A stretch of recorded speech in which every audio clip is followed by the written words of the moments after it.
Vamos a pedirle al Señor, antes de que dispongamos nuestros corazones, y que Él abra los ojos de nuestro entendimiento, para que nosotros con oídos circuncidados podamos escuchar y recibir esta palabra, para que ella cumpla el propósito por el cual se envía, porque la palabra del Señor es viva y es eficaz. Ella va a cumplir su propósito, ella va a llegar y penetrar hasta donde tiene que hacerlo para cumplir el propósito para el cual es enviada.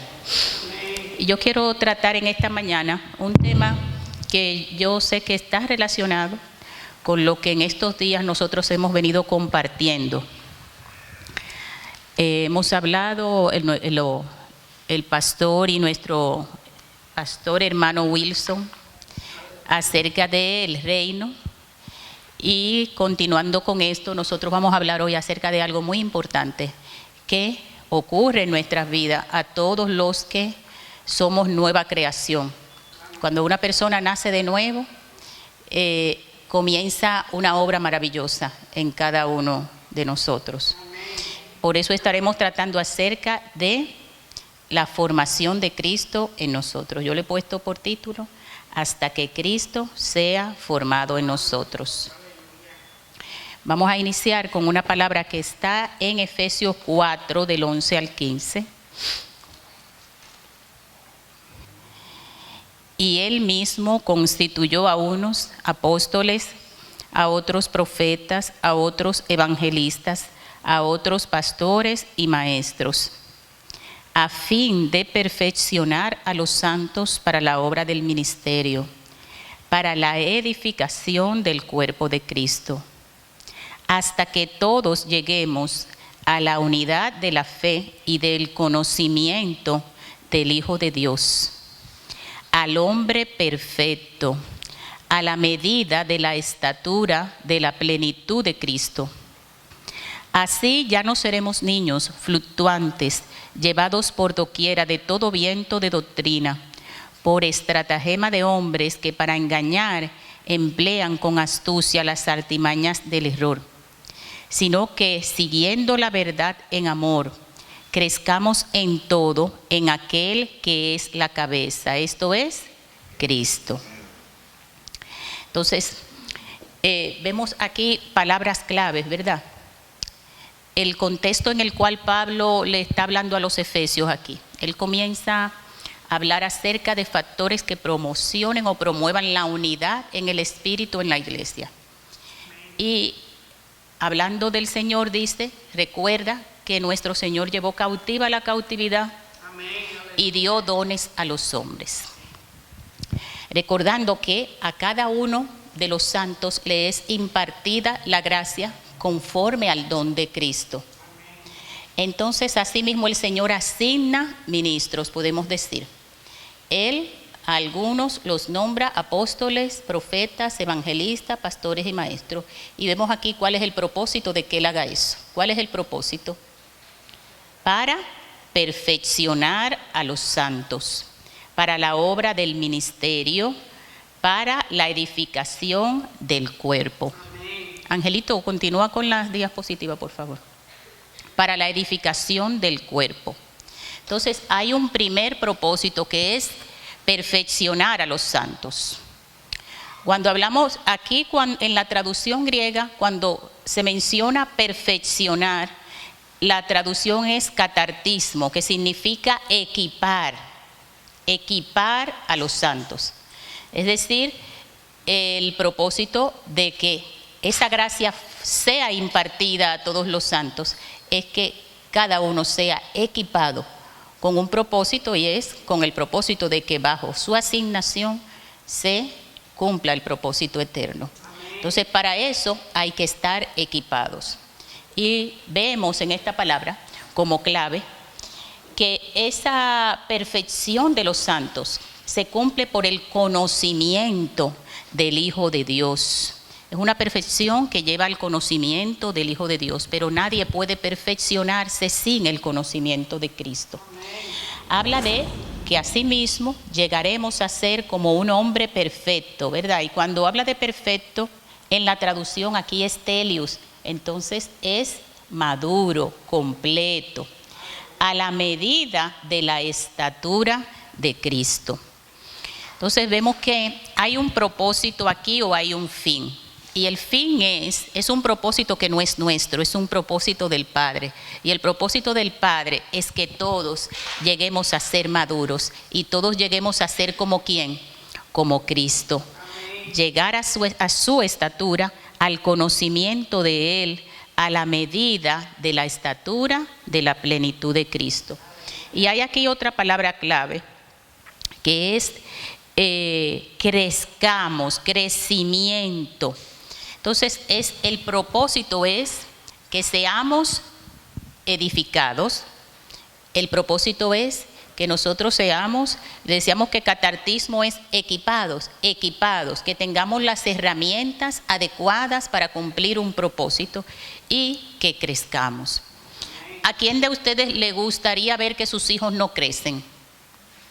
A nadie. Todo el mundo ve sus hijos y el propósito es que ellos, a medida que pasa el tiempo, vayan adoptando una estatura correspondiente a la edad que tienen. El crecimiento es madurez también. Entonces, cuando nosotros vemos los hijos de nosotros que no crecen, ¿qué pensamos? O lo estamos malnutriendo, o le faltan vitaminas, ¿qué le falta al niño? Entonces comenzamos a pensar en qué faltaría para eso. Pues estas mismas son las inquietudes, y esta fue una inquietud de los apóstoles. Pero lo principal es que el propósito es del Señor, que nosotros crezcamos y maduramos. Porque ya hemos hablado en otras ocasiones, en otro contexto, que el propósito de la madurez es que cada uno sea capaz de administrar ¿qué? La herencia que hemos recibido como hijos maduros. Continuemos, Angelito. Antes de hablar de la formación de Cristo en sí, yo creo que es preciso que nosotros entendamos cuál es la posición que nosotros tenemos ahora siendo una nueva creación. Como nueva creación, nosotros tenemos una posición que se puede identificar en el orden espiritual. En el orden espiritual, todos nosotros tenemos que tener muy cierto una cosa, que nosotros estamos completos en Cristo. En el orden espiritual nosotros somos perfectos. Todos fuimos hechos perfectos cuando fuimos creados de nuevo. Es decir, en el espíritu nosotros no necesitamos añadirle nada al espíritu. Vamos a ver que toda la situación que viene por la cual debemos nosotros ser rescatados y transformados radica en el alma del ser humano. Y hay una posición legal. Esa posición legal es la posición que se adquirió cuando el Señor dijo consumado es. En el momento que el Señor dijo consumado es, nosotros fuimos absueltos de toda culpa y declarados justos. Entonces, además de esto, hay una posición eterna. Por esa posición eterna, nosotros sabemos que pertenecemos a una realidad inalterable.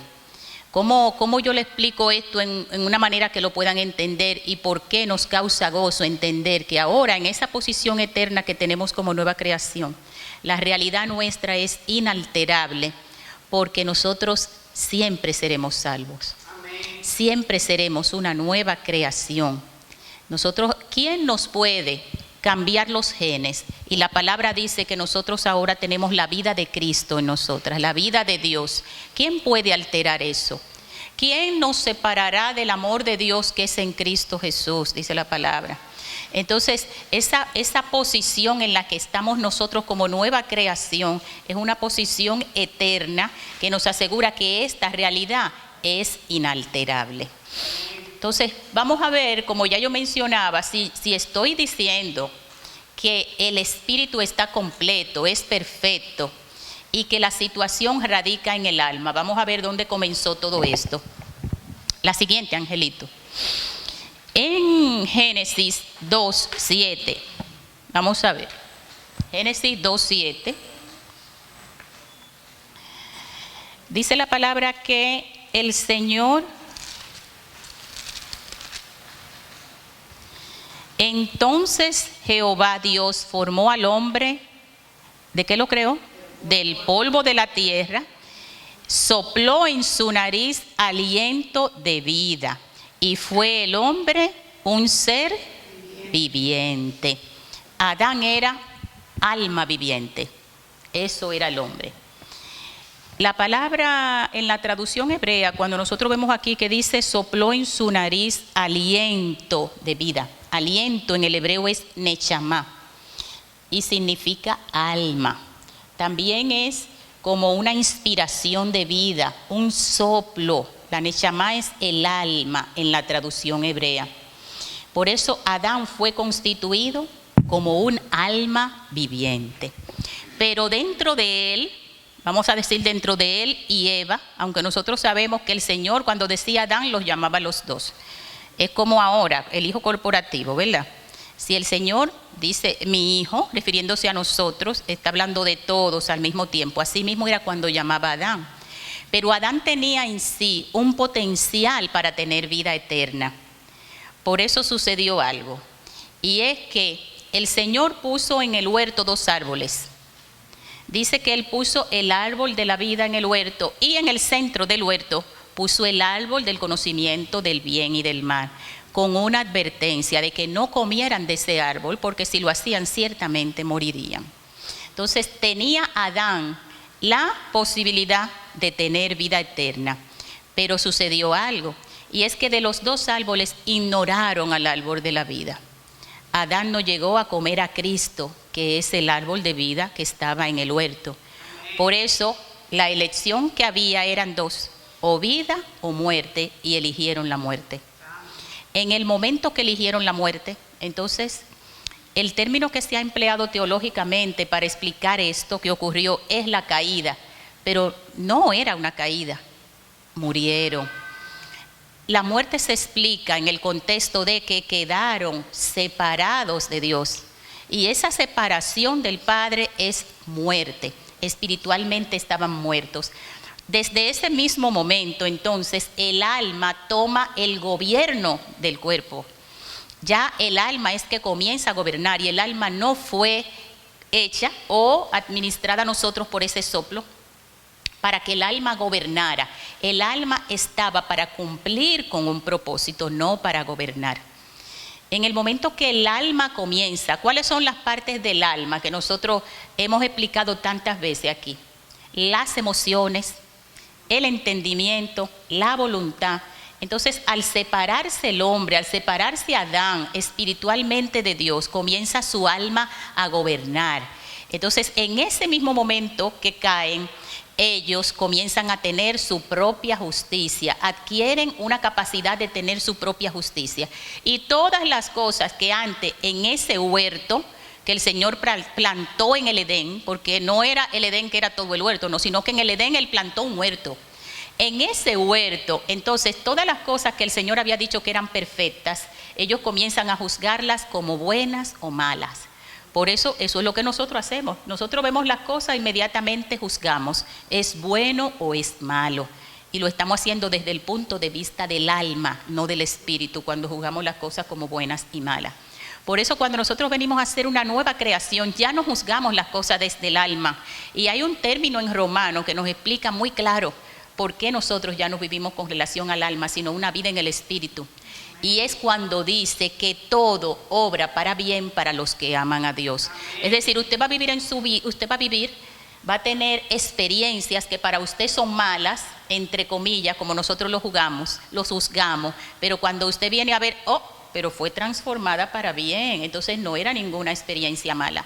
Pero cuando el alma comenzó a juzgar, entonces las emociones comenzaron a gobernar.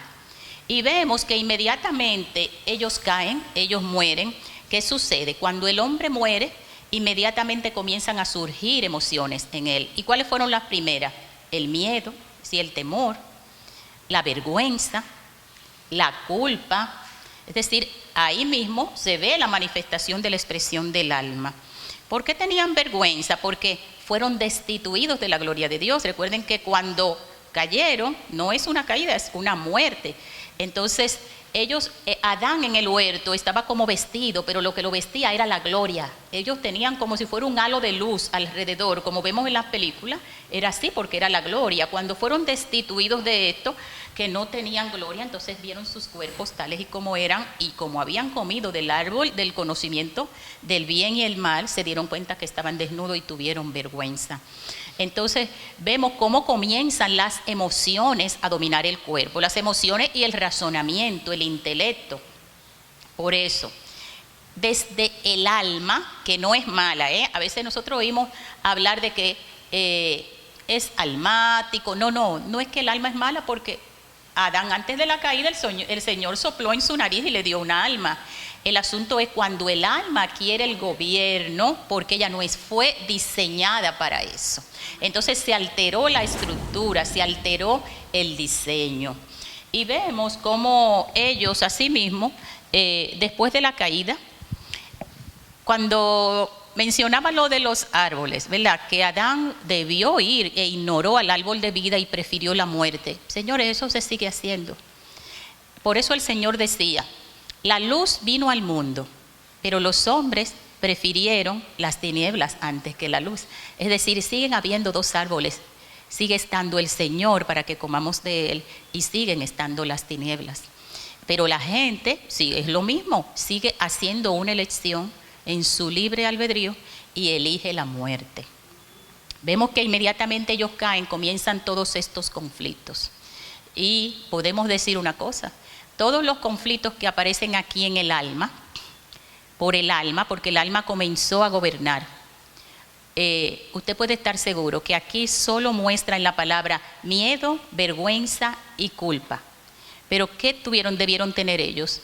Adán debió estar depresivo porque, oye, no cumplió su asignación y ahora el Señor había caído una maldición sobre la tierra, no sobre ellos directamente, no, el Señor maldice la tierra por su causa, y un decreto sobre la serpiente, y un decreto. Entonces ellos se dan cuenta de todo lo que ha sido, y han caído, y Él puede que comiencen esas mismas emociones en su alma a llevarlos al vacío, a la angustia existencial, a la depresión, a los trastornos, se me fue la mella, a los trastornos de la personalidad, a la bipolaridad, todo lo que ahora, ¿quién lo trata? Los psicólogos, los psiquiatras.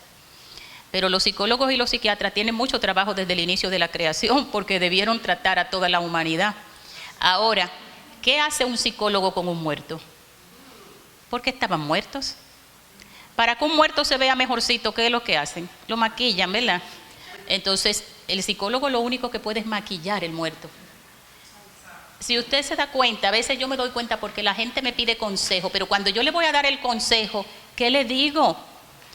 Porque si me están hablando de que no tienen dinero, ¿cómo les digo?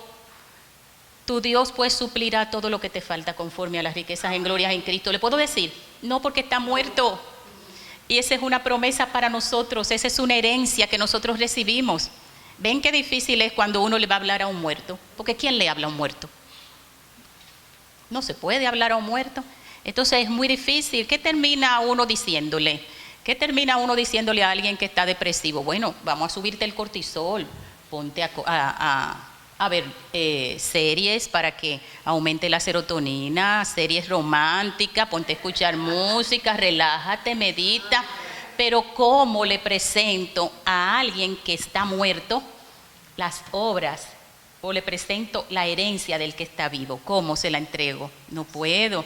Entonces es una disyuntiva en la que yo estoy segura que se encuentra un psicólogo y un psiquiatra cuando la gente llega con un vacío existencial, cuando la gente llega con bipolaridad, cuando la gente llega con depresión, porque simplemente puede maquillarlo, única y exclusivamente. Entonces vamos a seguir, Angelito, la próxima. Si este diseño fue alterado, ¿verdad? Este diseño, decimos que el alma no fue hecha para gobernar y se alteró con la caída. Si este diseño fue alterado, ¿cómo se ideó resolverse la restauración del diseño? ¿Cuál fue la idea para restaurar ese diseño? Señores, solamente había una salida. Pero hay algo tan glorioso, es que antes de que el hombre cayera, ya había un pacto eterno hecho entre el Padre y el Hijo quedó de acuerdo con el Padre en que Él, antes de la fundación del mundo, iba a ser llamado Cordero. Y antes de la fundación del mundo, había sido inmolado para resolver todo esto. Entonces vemos que con la obra salvadora de Cristo, de la que la última vez que prediqué, hablamos de la obra salvadora de Cristo, que la vemos bien descrita en Efesios 1. Con la obra salvadora de Cristo hay algo que sucede con cada uno de nosotros, y es una cosa. El Señor dijo: ahora ellos comieron del árbol del conocimiento del bien y el mal. Ahora su genética es como que nosotros, los genes se contaminaron. Ya no éramos la misma creación que Él de inicio había hecho. No, entonces Él dice, pero esto no es como para repararlo. No hay manera de reparar. Y si yo tengo una muñeca y no hay manera de repararla, ¿qué es lo que puedo hacer si soy una creadora? Hacerla de nuevo. Entonces dice Él, esta creación ahora, que ya no me sirve para nada, yo la voy a hacer de nuevo y le voy a impartir una naturaleza divina. Le voy a impartir mi propia vida, que es la vida Zoe. Yo voy a explicar un poquito lo que es la vida, para que el término no los impresione. ¿Qué es la vida Zoe? Ahora, esta creación ha nacido de una simiente incorruptible, y le voy a administrar mi propia vida. Cuando en la palabra habla del término de vida, vemos 3 descripciones de lo que es la vida. La vida Zoe, que es la vida eterna, increada, porque es la vida divina, es la vida de Dios. La vida Suje o Suke, como la expresan, que es la vida del alma. Y la vida bios, que es la vida física, es la vida que tiene uno como del cuerpo. Los animales tienen un cuerpo, eso es bio, de donde viene la palabra biología, la vida bios. Entonces, la vida que se nos impartió a nosotros fue la vida Zoe, la misma vida de Cristo en nosotros. Y esa vida tiene un impulso. ¿Qué es un impulso? Si yo veo un alacrán, a un alacrán usted puede acariciarlo, porque de todas maneras lo va a picar y lo va a envenenar. A una araña, un puercoespín, ¿usted lo puede acariciar? No, lo va a picar. ¿Por qué? Porque su naturaleza, su genética le dice, es esto lo que tú haces. Un gato, ¿qué hace el gato? Maulla, caza ratones. ¿Quién se lo dijo? Su naturaleza, su genética. Así es ahora, nosotros teniendo esa vida Zoe, nosotros estamos ligados a la ley del espíritu de vida. A nosotros ya ninguna ley nos somete. Cuando se habló de nuevo pacto y reino, vimos aquí, hablamos y habló de la ley. No. A nosotros la única ley que nos domina es la ley del espíritu de vida en Cristo Jesús. Y esta ley tiene un impulso genético. Ese impulso genético es que esa ley me mueve a andar como Cristo, a ser como Cristo, a expresar la vida Zoe. Cuando esa vida Zoe fue impartida, entonces comenzó esa formación de Cristo en mí. Y esa vida se va a manifestar en la medida en que Cristo es formado en nosotros. ¿Y cuáles son esas manifestaciones? ¿Cómo nosotros nos vamos a dar cuenta así cuando interactuamos unos con otros en grupo? ¿Qué tanto la vida Zoe o la vida divina ha crecido en nosotros? ¿Que se nos sale cuando vienen los problemas? El otro día me paró un amé y me dijo que yo andaba sin cinturón mirándome que tenía el cinturón puesto, Entonces ustedes se imaginan qué puede salir de nosotros cuando nos enfrentamos a injusticia, a atropello, a abusos, ¿verdad? Pero aunque no sea abusos ni nada de eso, ¿cómo nos sentimos? ¿Qué se nos sale a nosotros cuando no nos honran? Cuando tú llegas a un lugar y tú esperas que te sienten en un lugar de eminencia y te sientan por allá atrás. Entonces, todas esas cosas que van pasando en la vida de nosotros nos van a ir demostrando qué tanto sale de la vida Zoe, qué tanto se expresa, qué tanto expresamos lo que Cristo ha crecido en cada uno de nosotros cuando nos enfrentamos a circunstancias difíciles, que nos molestan, que nos hieren. Pero ese impulso que tenemos, que es la ley del espíritu de vida, es la que nos ayuda a actuar. No es en nuestra fuerza, Yo no peleé con ese amé, no fue en mi fuerza, no es porque la vida Zoe En ese momento puedo decir, bueno, pude actuar de esa manera porque lo que está formado de Cristo en mí es un impulso que me llevó a hacerlo. Nunca podrá ser en nuestras propias fuerzas. El alma, entonces, que necesita, cuando algo, las computadoras, los que saben de computadora, cuando las computadoras se ponen que se dañó todo el sistema, ¿qué necesita ser? Reconfigurada, ¿verdad? Reseteada. Es lo que el alma está haciendo. El proceso de regeneración, se puede decir, el proceso de redención del alma es como un reseteo. Perdió el diseño, vamos a volverla a este diseño. Porque a medida que Cristo es formado en nosotros, esa alma se está reseteando. En términos de lo que hablamos aquí de vida, la quítate Angelito, vida Zoe, la vida bios y la vida Suke. Nosotros, ¿qué ustedes creen? A medida que Cristo va creciendo en nosotros, ¿qué nosotros tenemos? Si decimos que somos 100% espíritu, ¿en qué por ciento somos alma? ¿Qué ustedes creen? ¿En qué por ciento somos cuerpo? 100% de cada uno. Somos 100% espíritu, 100% alma y 100% cuerpo. Ahora, ¿cuál va a predominar? ¿Qué ustedes creen en nosotros que somos nueva creación? La que yo alimente es la que va a predominar. Si yo soy carnal, ¿qué predomina? Pero si ando en el espíritu, ¿qué predomina? Entonces la porción de nosotros que predomine, porque nosotros somos, no estamos incompletos, ahora no somos un monstruo sin alma, no, somos espíritu, alma y cuerpo. Pero en la expresión de nuestro caminar, ¿cuál es la que predomina? La que yo alimento. Por eso la palabra lo va repitiendo y lo va repitiendo. Haced morir lo terrenal en ustedes. Mueran a estos apetitos, aquellos celos, envidia, contienda. Entonces háganlo morir. ¿Para qué? Para que lo otro predomine, el espíritu. Y cada vez que vemos una persona que está en derrota, en sufrimiento, en depresión, con vacío, ustedes saben lo que está pasando, que es la vida suke, el alma la que está dominando. Y lo correcto es que el Zoe domine al suke. Entonces el alma, el cuerpo, lo que viene a hacer es un simple instrumento, como un títere, un habitáculo, un lugar donde habita el alma. Entendiéndolo, nosotros somos un espíritu que tiene un cuerpo, que tiene un alma y que habita en un cuerpo. Un espíritu que tiene un alma y habita en un cuerpo. Eso simplemente es el cuerpo. Por eso el cuerpo, a esa gente que en lo espiritual está, se puede decir, fortalecido, porque el espíritu está completo, es perfecto en todos nosotros, que somos nueva creación, la obra ya está terminada.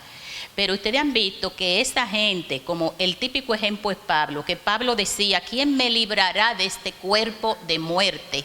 Es decir, porque él mismo se quejaba de que él hacía cosas que no quiere. Es que hago cosas que no quiero, el mal que no hago quiero. Es una lucha constante que hay con el alma. Eso que nosotros a veces creemos que son demonios, que son fortalezas, no señores, no son fortalezas, es una lucha interna que hay, porque el alma está desconfigurada y mientras más lo está, ahí es que está realmente el problema. Amén. Podemos continuar, Angelito. Vamos a ver Romanos 12:2. No os conforméis a este mundo, sino transformaos por medio de la renovación de vuestro entendimiento, para que comprobéis cuál es la buena voluntad de Dios, agradable y perfecta. No puede haber una formación de Cristo en nosotros sin antes la mente ser renovada, transformada. Esa renovación de nuestro entendimiento no puede ocurrir si nosotros no llegamos al conocimiento de Cristo. El que no conoce a Cristo y comienza a conocer al Señor a profundidad no puede experimentar la madurez esperada. Y nosotros vemos que Pablo le da mucha importancia al entendimiento. ¿Por qué? Porque el reino no consiste en emociones. Las emociones son inconstantes, fluctuantes. ¿Qué usted puede pensar de un gobernante, un presidente que sea emocional, que se lleve de las emociones? inconstante, fluctuante, no hay estabilidad, el país está en peligro. Por eso el entendimiento en el reino realmente es lo que debe primar. Y hasta que el entendimiento no es renovado, la formación de Cristo en nosotros no es progresiva, no se hace a la velocidad que el Padre quiere que se haga. Por eso vemos como Pablo en muchas ocasiones ora, y es lo que pide por la iglesia. Si ustedes buscan las oraciones apostólicas es muy raro que el apóstol esté orando para que se suplan necesidades económicas, para que pase, para provisión, no, es el orden espiritual lo básico. En Efesios 1, después que Pablo habla acerca de esa revelación maravillosa de lo que fue la obra salvadora del Señor, ahí mismo comienza a orar y dice: oro para que sea concedido a ustedes un espíritu de sabiduría y revelación en el conocimiento de Él, de Cristo. Y más adelante dice: para que sean alumbrados los ojos de el entendimiento. Entonces vemos la importancia que tiene que el entendimiento comience a ser tratado, a ser manejado, porque ahora a la nueva creación, dice que la nueva creación tiene que la mente de Cristo. Ya nosotros no usamos la mente, nuestro entendimiento como antes, porque tenemos un entendimiento que está gobernado ¿por quién? Por el Espíritu.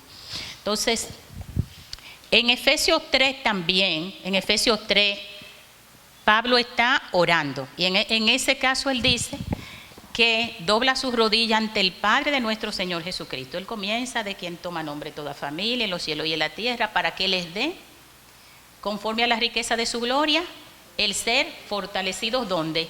Con poder en el Espíritu. Y que habite Cristo por la fe en los corazones nuestros, de los santos, ¿verdad? Para que nosotros, arraigados en ese amor de Cristo, arraigados y cimentados en Él, seamos plenamente capaces ¿de qué? De comprender exactamente. Entonces vemos que todo se trata de entendimiento. Hasta que el entendimiento no es renovado, nosotros no podemos cambiar, señores, nosotros no podemos manifestar una vida Zoe, que es la que nosotros tenemos. A veces vemos en la palabra que dice que en un término de derribar fortalezas. Pero ¿cuáles son las fortalezas que van a ser derribadas? ¿Los espíritus que andan en el aire? No, en nuestra mente, señores. En nuestra mente hay fortalezas que se oponen a la voluntad del Señor. Son fortalezas que como dice Pablo, debemos derribar todo pensamiento y someterlo a la obediencia a Cristo. Lo que hay en nuestra mente debe ser sometido a la obediencia al Señor, porque nuestra mente está llena de cosas que se oponen a Él, que se oponen al conocimiento de Cristo. Y como yo les decía, hasta que no conocemos a Cristo, Cristo no puede seguir siendo formado en nosotros. Entonces, todo argumento que no son demonios, no son espíritus, señores, es lo que hay aquí, en la mente nuestra, en la mente. Eso debe ser derribado. Entonces, vemos que la formación de Cristo es esencial, este término que vimos en Romanos 12:2, que es renovación del entendimiento. Continuemos, Angelito, que nos falta mucho. En Efesios 4, del 11 al 16, vamos a ver esta palabra, es maravillosa. Ay, yo estoy mala, señores. Ese aire de ese quirófano me dio directo en la cabeza. Qué migraña. Efesios 4, del 11 al 16.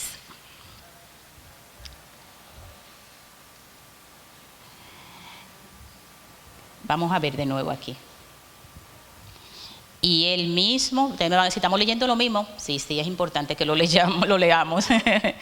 Y él mismo constituyó a unos apóstoles, a otros profetas, a otros evangelistas, a otros pastores y maestros, a fin de perfeccionar a los santos para la obra del ministerio, para la edificación del cuerpo de Cristo, hasta que todos lleguemos a la unidad de la fe y del conocimiento del Hijo de Dios, al hombre perfecto, a la medida de la estatura de la plenitud de Cristo. Perfecto, grabémonoslo aquí.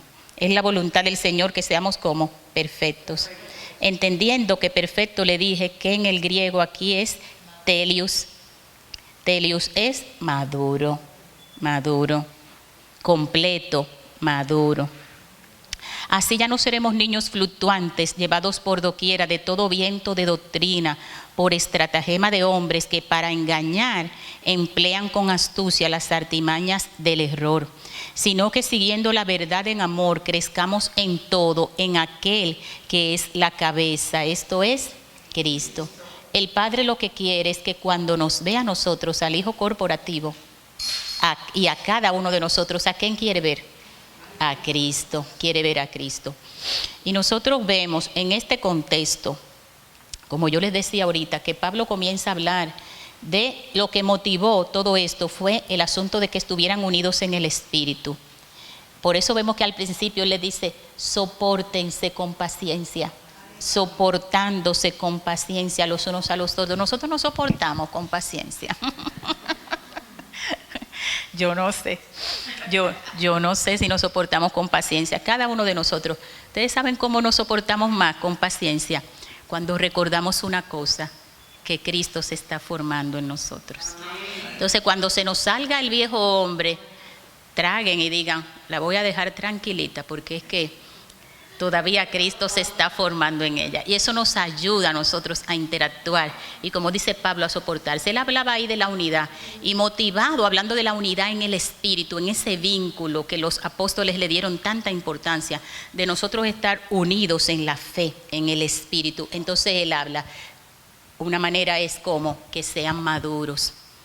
¿Cuánto se puede perder un niño, señores? Ahorita yo les decía, para gozo de nosotros, que esta realidad inalterable que nosotros vivimos, que nosotros no perdemos la salvación. Óigame, no perdemos la salvación, nosotros somos salvos, porque ya no podemos sacarnos la vida Zoe que tenemos, no podemos cambiarnos la genética, ya nosotros estamos hechos. Pero cuando nosotros no crecemos, ¿ustedes saben qué pasa? No es que nos vamos a perder, pero no vamos a disfrutar todo lo que tenemos, no vamos a disfrutar la herencia, nos vamos a perder en la asignación que tenemos y no vamos a poder ser lo que el Señor quiere, un instrumento para cumplir su propósito. Y eso no podemos conformarnos con decir, no, somos salvos, no, ya, y por gracia, no, que pase lo que pase. No, señores, vivimos con propósito. ¿Cuántos de ustedes quieren vivir con propósito? Y en la asignación a la cual el Señor nos ha llamado. Vivir en esa asignación, ¿qué es bueno? Cuando nosotros vivimos en la asignación que tenemos del Señor, nosotros dejamos de desear lo que tiene el otro, desear los dones del otro, desear lo que el otro está haciendo, porque a nadie se le dio el Espíritu por medida. El Espíritu nos selló y el Señor nos dio el Espíritu en la misma magnitud a cada uno de nosotros. La gracia fue impartida a cada uno de nosotros, por eso nosotros todos somos ministros, La gracia fue impartida a todos de acuerdo al don, a la medida del don de Cristo. Es decir, nosotros no tenemos por qué desear la asignación que tiene otro, señores. Si cada uno debe vivir en su asignación, cuando uno pretende vivir en una situación que no es correspondida, está profanando la asignación del hermano. Entonces, cada quien debe cumplir con el propósito eterno actuando en su asignación. Para ir concluyendo, vamos a ver algo de características, algunas, aunque hay muchas, pero yo traté de ubicar las más importantes, ayudándome mucho de lo que ya hemos aprendido de los apóstoles que nos han ido enseñando, nuestro apóstol Yacer, y ellos, vamos, algunas características del hijo, que tiene el hijo maduro. ¿Cuál es el término griego del hijo maduro? Juíos. Juíos. Acuérdense que hay grado de madurez, ¿verdad? El nepio es el chiquitico, de 0 a 3 meses. Eso es, Samantha, 0 a 3 meses, pero en lo espiritual, un nepio, ¿cómo se comporta un nepio en lo espiritual? Necesita que le estén orando, necesita para todo ayúdenme, hay que sustentarlo, hay que agarrarlo. Por eso cuando alguien todavía está en ese nivel, señores, es triste que usted diga, ay, pero tú también tienes el espíritu, ora. No, espérense, es nepio, es pequeño, necesita que se sustente. Entonces, en la progresivo, en los términos de madurez, está el nepio, está el tecnón. Esas son edades a medida que van de 0 a 3 años, de 3 años a 12 años. Está el paidón, está el huíos, que es este hijo que ya es maduro y puede recibir herencia, y está un hijo que decimos que ya más que maduro, que es un padre, es un Abba, que vamos a ver que hay unas características de esta que lo definen. Una característica de los hijos maduros es que está listo para asumir las responsabilidades que el padre le confiere. Si uno de ustedes tiene una empresa y tiene 3 hijos y al que se la deja, malgasta el dinero, deja que los empleados lleguen a la hora que quieran, no pone reglas, no pone órdenes, ¿verdad que el asunto es triste? Si yo les dije en Efesios que los ministerios eran para esa acción de los dones que se dio para ministrar y edificar la iglesia, ¿qué iba a hacer? Perfeccionarlo en el término de catartismo, que es equiparlos. Entonces, cuando un hijo es maduro, está equipado. El padre dice, tiene todo para actuar como un hombre de verdad. Él va a hacer una administración correcta. Entonces, el hijo maduro está listo para que el padre le dé responsabilidades. Otra característica es que un hijo maduro vive en el propósito eterno a través de su asignación. ¿Cuántos están claros aquí en la asignación que el Señor tiene para su vida? ¿Cuántos están claros? ¿Están claros? Gloria a Dios. Otra característica es que pueden generar tendencias porque no viven para agradar al hombre. Esto es muy bueno, señores. ¿Qué quiere decir esto de no vivir para agradar al hombre? Esto era algo que los fariseos eran expertos en eso. ¿Qué los fariseos, qué eran las cosas de las que el Señor más le molestaba de los fariseos? Además de que tenían su propia justicia. Querían, ¿quién es que está hablando? Muy bien, Jessica. Llamar la atención, reconocimiento, aprobación. Un hijo maduro ya no necesita ser reconocido por nadie, ni aprobado por nadie.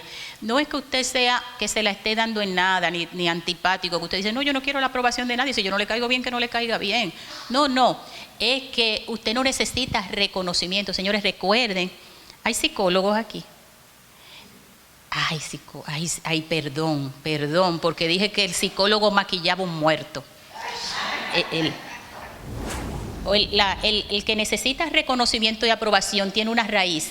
¿Ustedes saben cuál es la raíz? El rechazo. En su infancia o vivió rechazo o vivió abandono. Sí, Brian, abandono o rechazo. Entonces, ¿qué tiene que procurar?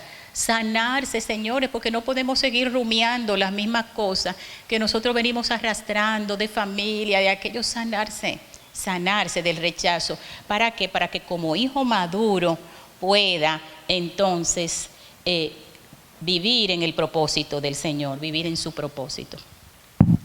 Los hijos maduros, vamos a ver en 1 Corintios 3:13, ¿qué dice de los hijos maduros?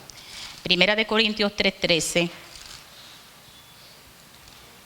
Angelito, pero tú me vas a volver ahí, ¿oíste? 1 Corintios 3:13. 3:13 no, mis queridos, del 1 al 13. Del 1 al 3. Del 1 al 3. De manera que yo, hermanos, no pude hablaros como a espirituales, sino como a carnales, como a niños en Cristo. Señores, los carnales son niños, como niños. Cuando nosotros nos portamos en la carne, cuando vivimos, caminamos, andamos en la carne, es inmadurez, niños. Os di a beber leche, no alimento sólido, porque aún no erais capaces, ni sois capaces todavía, porque aún sois carnales. En efecto, habiendo entre vosotros celos, contiendas y disensiones, ¿no sois carnales y andáis como hombres? ¡Qué boche! ¿Sí? Entonces, ¿cuál es una característica de los hijos maduros? Son maduros en las relaciones interpersonales. Si hacemos un grupo, ¿por qué tenemos que terminar peleando en ese grupo? Contendiendo. No se somete a la que eligieron de líder, y los celos, y las envidias, y la contienda, y comienzan que no pudieron hacer nada y dejan el trabajo, dejan el propósito de lo que se reunieron para hacer. ¿Qué demuestra eso? Eso demuestra la inmadurez, pero un hijo maduro sabe mantener relaciones interpersonales cordiales con el resto. ¿Por qué? Porque ese hijo maduro sabe interactuar, sabe escuchar y habla cuando tiene que hablar. Es un hijo prudente. Es un hijo que evita las ofensas, señores. Así mismo como el que es maduro de verdad es inofendible, porque está muerto, también evita las ofensas. Dice Santiago, yo siempre hablo mucho con relación a ofensas, señores, porque de lado y lado las ofensas están malas. El que se ofende y el que ofende mucho. Acuérdense que Santiago dice, todos ofendemos de alguna manera, estoy parafraseando, todos ofendemos de alguna manera. Y el que no ofende es porque, ¿cómo? Dice Santiago que es perfecto, maduro y es capaz de refrenar todo su cuerpo. Y frenar, lo más difícil de frenar en el cuerpo, ¿qué es? La lengua. Desdichadamente, la lengua es lo más difícil. Entonces, señores, depende de nosotros como maduros, que cuando nosotros interactuamos unos con otros, vayamos manejando el asunto de las ofensas. Pero si ofendo porque Cristo se está formando, ¿verdad? Si ofendo, perdón. Y restaurémonos siempre, señores. Cuando ofendemos no dejemos las cosas en el aire, restaurémoslos. Entonces, vamos a seguir con las características. Vamos a ver en Hebreos 5, el 13 y el 14. Vamos para ver estas dos características, porque ya tengo que ir terminando. Hebreos 5, 13 y 14.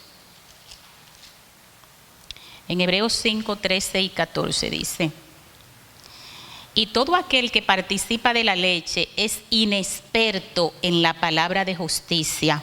¿Por qué? Porque es niño.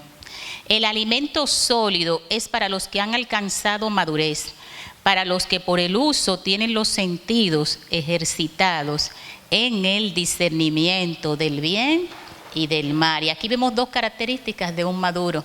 Sabe discernir entre el bien y el mal, pero también son expertos en la palabra de justicia. ¿Ustedes entienden lo que es ser experto en palabra de justicia? Mire, el que es experto en la palabra de justicia es una persona que tiene muy presente que para nosotros ser justificados no hicimos nada.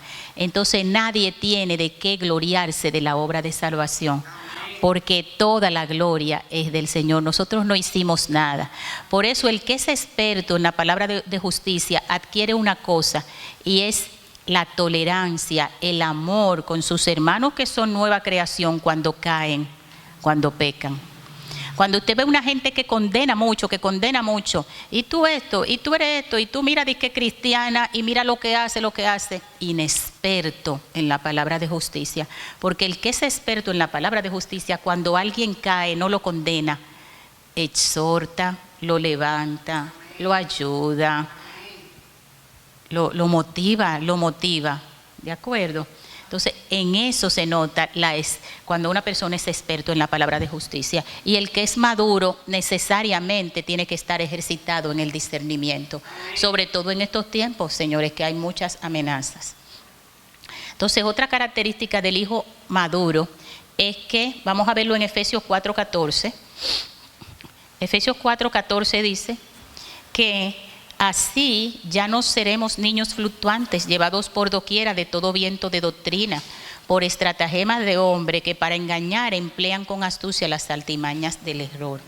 El que es maduro sabe, porque no es fluctuante ni inconstante, cuando alguien le está hablando, cuando alguien te trae algo que es erróneo, cuando no es una doctrina, cuando no está pegado a la verdad de Dios, a la verdad revelada por el Espíritu.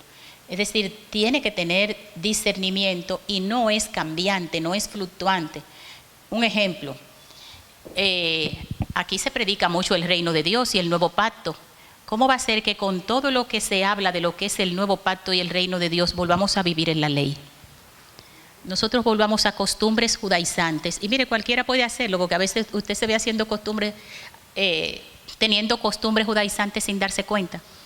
¿Cómo va a ser que estás en un lugar donde se te predica el reino y el nuevo pacto y tú te vuelves a la ley, a costumbres judaizantes que están tan arraigadas y que se están convirtiendo y se han convertido últimamente como en una amenaza que a cualquiera lo hace caer de la gracia? Entonces, el que es maduro y es experto en palabra de justicia no es fluctuante y es constante. Es una persona que va a tener mucho cuidado con lo que se le enseña y con lo que se le dice. Otra característica del hijo maduro es que ha aprendido a ir a la cruz. Esto es maravilloso, señores. Vamos a ver lo que dice Pablo en Colosenses. Vamos a leerla a las dos y así avanzando, porque ya me queda poco. Colosenses 3 del 5 al 10, Angelito. Haced morir pues lo terrenal en vosotros: fornicación, impureza, pasiones desordenadas, malos deseos y avaricia, que es idolatría.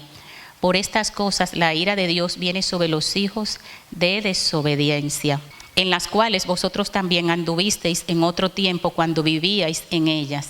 Pero ahora dejad también vosotros todas estas cosas: ira, enojo, malicia, blasfemia, palabras deshonestas de vuestra boca. No mintáis los unos a los otros, habiéndoos despojados del viejo hombre con sus hechos y revestido del nuevo.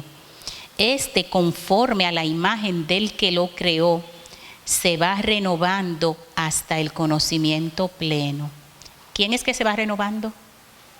El hombre nuevo, esa nueva creación, señores. El viejo ya está crucificado, El viejo fue juzgado y fue condenado, porque el hombre viejo fue crucificado con el Señor en la cruz. Y ese hombre nuevo, revestidos del hombre nuevo, todos los días se va renovando hasta llegar ¿a dónde? Al conocimiento pleno, a la plenitud, hasta llegar al conocimiento pleno. Vamos a leer Filipenses para yo dar una explicadita de esto. En Filipenses 3 del 13 al 15 dice, hermanos, yo mismo no pretendo haberlo alcanzado ya, pero una cosa hago, olvidando ciertamente lo que queda atrás y extendiéndome a lo que está delante, prosigo a la meta, al premio del supremo llamamiento de Dios en Cristo Jesús. Señores, Pablo no se consideraba maduro.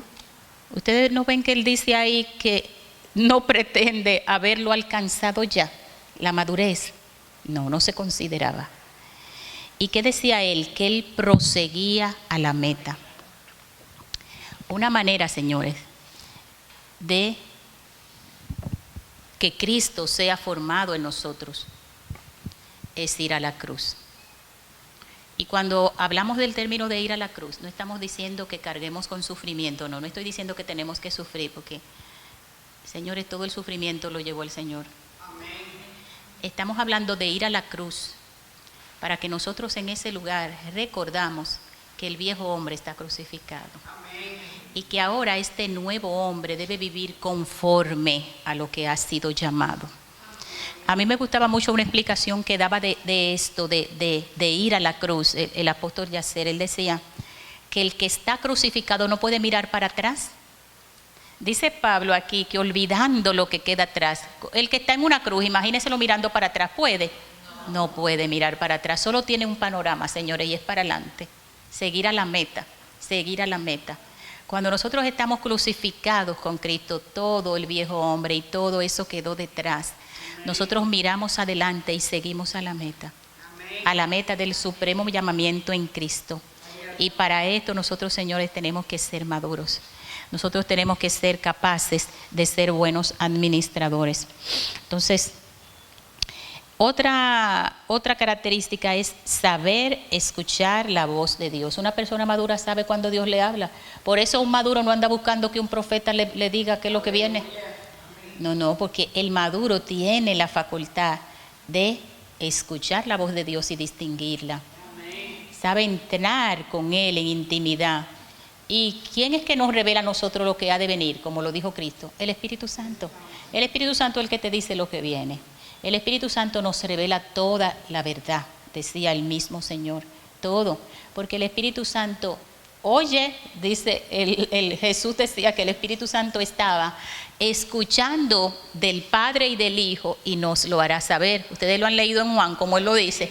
Es como que el Espíritu Santo está ahí escuchando lo que ellos dicen para venir a contárnoslo. y nos lo hará saber. Él nos llevará a toda verdad, señores. Entonces, una persona madura no anda buscando profetas para que le digan nada. El maduro oye la voz de Dios. Es pronto para oír y tardo para hablar. Ser pronto para oír y tardo para hablar es como ser experto en la conversación. Es una persona que sabe conversar. ¿Usted se ha sentado a hablar con gente que no lo deja hablar? Eso no es una conversación. Yo a veces digo, Dios mío, pero fue una conferencia que me invitó a una conferencia de su vida. Claro, porque no dejan hablar a nadie y solo están hablando de sí mismo. Eso le pasa a mucha gente. Eso no es una persona experta en conversar. El buen conversador escucha más que lo que habla.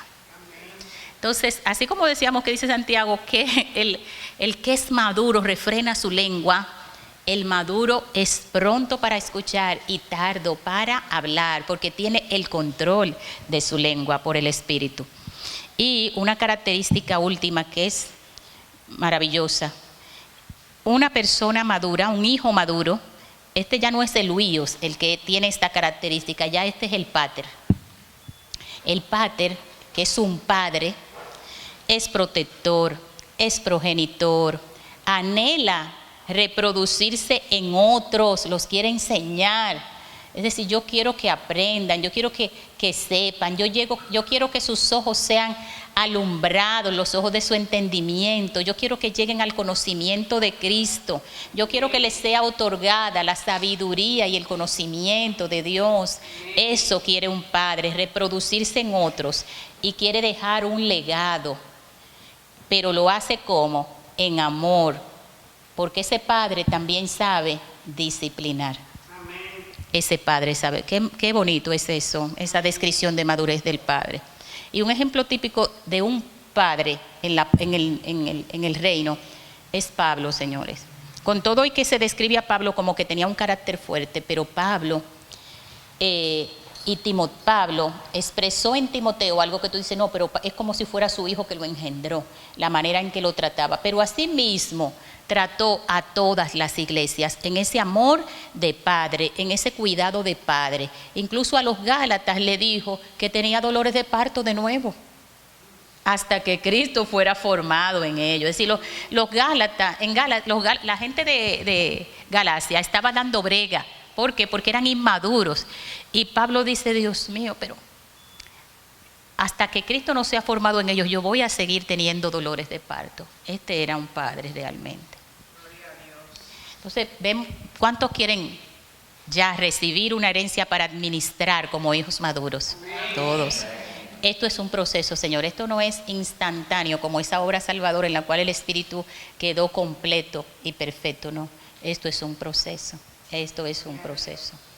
O reducir la velocidad con la cual nosotros somos, Cristo se va formando en nosotros. ¿Ustedes saben lo que es? Nosotros mismos. Cuando nosotros somos el obstáculo para que eso ocurra. Por eso hay una oración que ya no hacemos porque la hizo el Señor antes de la cruz. Y ya casi todo lo que el Señor dice en esa oración ya nosotros lo tenemos, que es el Padre Nuestro. Cuando nosotros todavía decimos, venga a nosotros tu reino, ¿usted sabe lo que quiere decir eso? ¿Qué le queremos decir al Señor? Gobiérname, toma el gobierno completo de todo mi ser. Entonces, cuando Él toma ese gobierno, porque vivimos en su reino, nosotros vamos a reflejar a Cristo. Amén. Me tomé exactamente el tiempo. Vamos a ponernos de pie.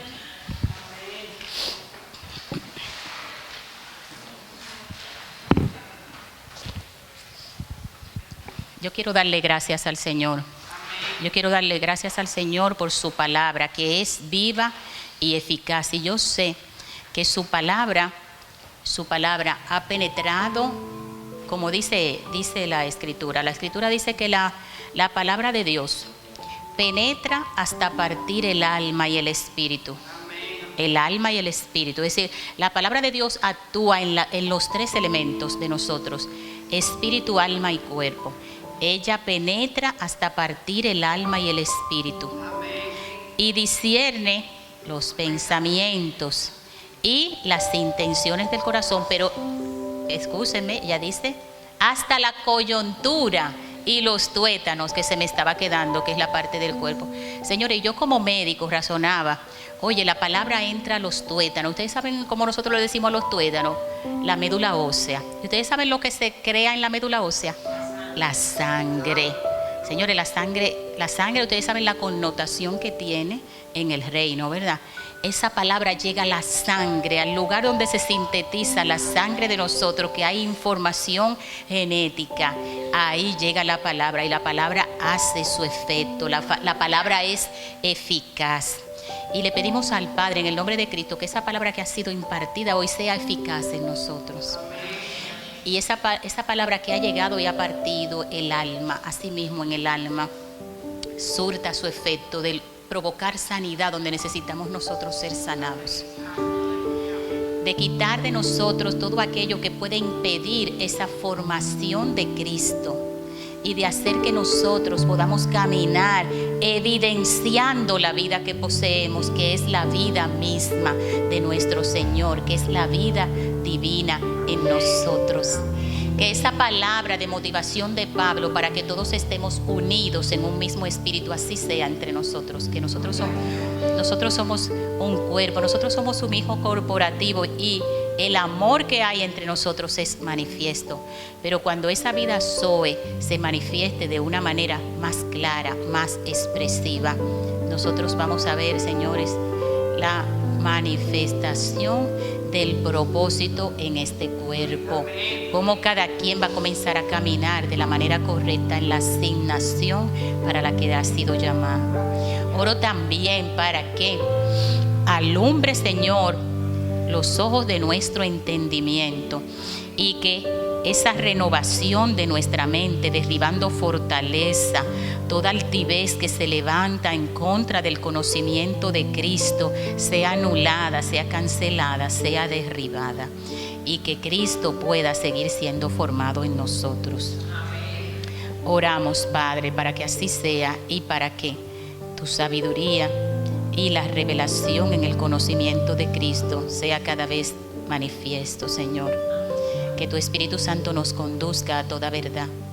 Que sea removido, si algún velo de entendimiento queda en nosotros, sea removido por la acción de tu Espíritu Santo. Gracias te damos, Señor. Yo oro en esta mañana por todos los cuerpos que tengan algún padecimiento.